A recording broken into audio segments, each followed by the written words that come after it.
Et donc voilà, dans cette dernière partie, nous allons créer notre tableau de bord qui affichera donc le résultat des comptes pour une certaine année, un certain trimestre, un certain mois.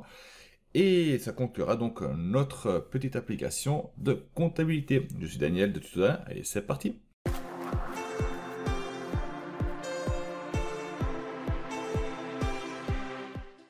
Donc avec quoi est-ce qu'on va devoir travailler? On va pour ça aller dans le grand journal, c'est avec ça qu'on va travailler. Donc on a quelques registrations dedans, c'est les mêmes, ce n'est pas grave, mais ils sont là les registrations. Et qu'est-ce qu'on va devoir faire? On va créer donc un tableau croisé dynamique des données qui se trouvent ici dedans. Donc je vais sélectionner mes données, ou je vais me positionner n'importe où dans ma base de données ici. Je vais dans insertion, je vais à tableau croisé dynamique sur une nouvelle page, oui c'est ce que je veux. Cette page on va donc nommer tableau de bord, donc on peut venir à tableau de bord, donc TDB. Et on va donc configurer notre tableau croisé dynamique. Donc qu'est-ce que je vais faire? Je vais simplement prendre le debit, je vais prendre le crédit, on les a l'un à côté de l'autre, c'est super. Puis ce qu'on va faire, tout simplement, on va venir ici et on va peut-être mettre tout à 14, ça c'est mieux, plus visible. On va placer les comptes. Voilà.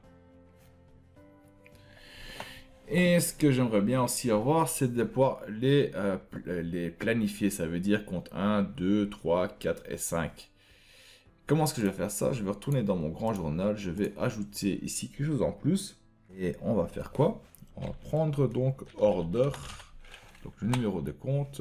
Et on va faire tout simplement est égal à gauche, plutôt, ouais, gauche.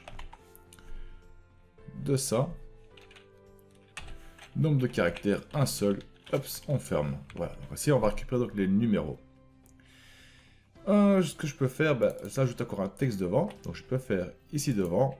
Je viens et je fais donc compte. Je vais mettre quand même un espace entre. Je fais entrer. Je fais. Oups. Oui. J'ai oublié de mettre le signe et voilà.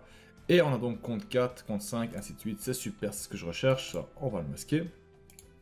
On va retenir notre tableau croisé dynamique. Je vais le passer à l'arrière, donc ici. Je viens et je vais le mettre à jour. Donc je vais dans Analyse, Actualiser. On voit que Order s'est ajouté. On va le placer tout en haut. Et désormais, on a donc séparé des comptes. Donc compte 4, compte 5, des comptes 6, ça va s'afficher dedans. C'est super, c'est ce que je veux. Maintenant, on va un peu travailler dedans. On va faire ici les sommes. Tout simplement, on va paramètre, c'est du format monétaire, donc comptabilité. Voilà. OK. De même pour le crédit, donc hop, ce sera format comptabilité. OK, voilà. On va agrandir le tout, donner une bonne taille. Pas trop non plus, voilà. Ainsi, on va le donner aussi, comme nos autres pages, on va donner la même couleur. Donc on va ici, on avait dit qu'on avait pris ça. C'était ça comme couleur, oui c'était ça comme couleur. Par contre ici, dans, hop, on vient, on fait ceci. Et on va enlever, donc aucun remplissage. Création, on va donner quand même une belle couleur qui correspond plus ou moins au reste. Voilà. Sauf que ceci, on va le placer. Voilà, et en blanc. Et on va avoir tout au milieu, que ce soit bien plus propre, comme ceci. On va ajouter une ligne ici, non, on peut le séparer, ça donne mieux. Voilà, voilà. Qui est déjà pas mal du tout. Et donc, qu'est-ce qui nous manque ici dedans encore? Il nous manque un filtre pour afficher si c'est dans quelle année qu'on est, quel mois, ainsi de suite. Donc, on va venir ici, on va prendre date, placer ici. Le problème, on a seulement une seule date. J'aimerais avoir l'année, tout ce qui va avec. Donc, ce qu'on va devoir faire, on prend la date, on va la placer en dessous. On a donc le mai, c'est pas grave, on fait un clic droit, on va grouper. On va prendre donc le mois, le trimestre et l'année, on fait OK. Oui, voilà. Et on va placer ça dans les filtres. Filtre année, filtre trimestre, filtre date. Voilà, ça c'est bon, c'est pas grave. On va les enlever par la suite, vous en faites pas. Je vais venir d'ici, donc on revient ici. On va dans affichage, on va enlever les quadrillages. Et qu'est-ce qu'on va faire? On va tout simplement insérer un segment. Donc on va dans insertion, non, dans analyse, insérer des segments et on va prendre donc l'année, le trimestre et date. On fait OK. Et là on les a, trimestre et date. Désormais ce qu'on va faire, ben, on va le mettre en gris aussi. Quoique je vais mettre comme l'arrière-plan en blanc ici pour le tableau de bord. Rien que le tableau de bord je vais le mettre en blanc. Voilà, et ça on va le mettre en... Voilà, et le reste. Et le reste ici, on va simplement aucun remplissage. Voilà. Ainsi désormais je peux mettre le gris que je voulais. Voilà. Et donc ça va mettre en gris. Ça je vais le mettre en gris. Ça je vais le mettre en gris aussi. Date ici on va le changer en mois. Voilà.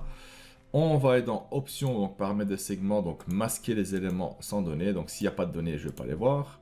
Ici de même, on va les masquer. Ici de même, on va les masquer. Donc en 2019, trimestre 2, mais super. Alors on revient ici dedans, donc ça on n'a plus besoin. Maintenant qu'on a les segments, c'est bon. On va réduire ceci. Et on va le placer au-dessus. Là.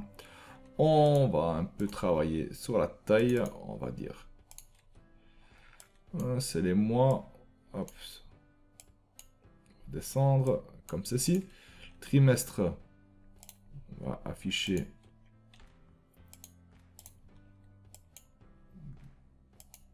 Voilà, comme ceci. Ça c'est bon. 2 colonnes. Voilà, pour les trimestres. Et les années, bah les années, on va les faire afficher comme ceci. Et tout ce qu'il nous reste à faire, c'est de bien les aligner l'un à côté des autres. C'est déjà, voilà. Voilà,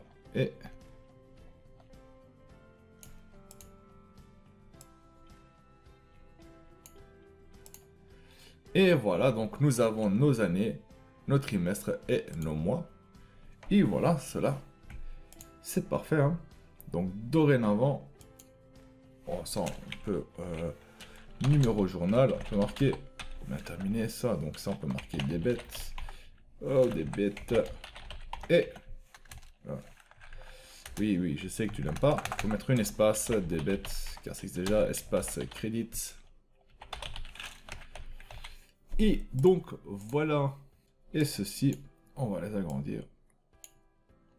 Comme ceci. Si les mois, on peut les placer plusieurs. Et on a donc la même taille. Dans l'analyse, ici, on va dans Options. Et c'était affichage. On va aller dans Disposition et mise en forme. Et on va décocher, ajuster automatiquement la largeur des colonnes lors de la mise à jour. Très important ainsi, si on va faire une mise à jour, donc on va dans données, on fait donc actualiser, eh ben, les cellules ne vont pas se rétrécir à nouveau, donc ils vont toujours garder la même chose. Ça veut dire si je viens ici, je vais créer une nouvelle entrée, on va faire quelque chose, on va faire 500, voilà, donc je fais 5500, hop, 500 là, voilà, le journal, on va faire finance, le 19 du 5, le montant 500, test 2, je fais enregistrer, hop, il est ici dedans, c'est super, on vient ici et on voit, est-ce qu'il a mis dedans, il a enregistré et on voit qu'il n'a pas agrandi ou rapetissé, il a gardé donc les mêmes proportions, donc les mêmes tailles, c'est ce qui est bien, ce que j'aime bien dedans. Et donc voilà, notre petite application de comptabilité est enfin finie. Allez, fini, il n'est pas à 100% car la comptabilité c'est bien plus que ce qu'on a créé ici. Il y a beaucoup plus de paramètres, il y a beaucoup plus de choses à faire. Mais ça, je vous laisse faire par vous-même. Là, vous avez une bonne base pour débuter. Donc la registration, c'est partout la même chose. Vous avez une journal d'entrée, de vente, de finances et ainsi de suite. Et c'est de là que tout doit partir. Avec un peu de créativité et un peu de code VBA, je suis sûr que vous allez réaliser pas mal de choses avec ça. Voilà, donc j'espère que cette vidéo vous a plu et vous a été utile. Hein, vous avez sûrement découvert des choses que vous ne connaissez pas. En tout cas, j'espère. Et on se retrouve dans une prochaine vidéo. Allez, salut tout le monde!